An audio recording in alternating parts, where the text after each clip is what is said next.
Hello, super users! So at this point, I want to take a little bit to just recap everything we've already done, as well as just provide some information about the rest of the course.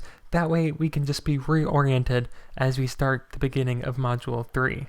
So as a recap, so far we've learned basic things like how to create triggers, and we've learned that there are a variety of triggers, but perhaps the most important and useful one is the hotkey trigger. We've learned how to organize our macros with palettes to make things really simple and really easy to use.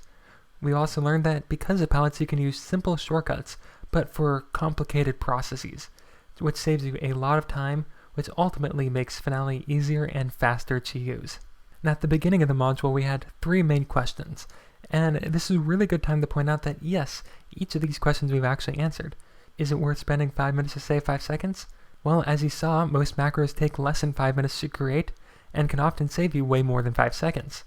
And we're not going to need difficult keyboard shortcuts because palettes allow us to create one-key keyboard shortcuts, and the palettes also show us all the keyboard shortcuts so we don't have to remember them.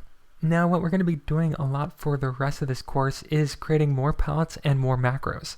And this is a brief overview of all the palettes I use, and you'll notice that most of the palettes are on the left-hand side of the keyboard. We have orchestration, intervals, staff, and tools. We've already done a couple of those. We have musical elements, expression tool, articulation tool, and plugins. These tools literally just link straight to the tools. They aren't a palette. That's just because I use both of these a lot. And then you have the layers, delete, simple entry tool, engraving, and finally manipulations. And again, they're all on the left side, so that way I can just easily use my one hand to basically queue up almost anything I want, and my other hand's free to use the cursor, keyboard, or anything that would help. The only exceptions are 2 of them on the left side, which are long macros, which we'll get to at the very end. And these macros are long, but they can easily save like 5 to 10 minutes every single time I run them. I don't run them that often, so that's why they're on the right side, just to clear up space for my left hand to do other things.